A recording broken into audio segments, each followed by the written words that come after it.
Did you know that small, consistent investments can lead to significant wealth over time? Today, we're diving into the power of compounding. Compounding is when your investment returns start generating their own earnings. It's like planting a tree and watching it grow bigger year after year. Let's say you invest $50 a month starting at age 25, with a 7% annual return.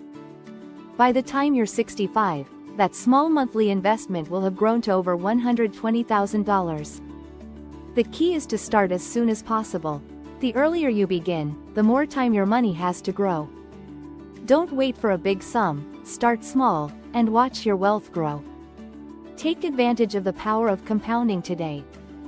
Subscribe to Financial Rebirth for more wealth building strategies.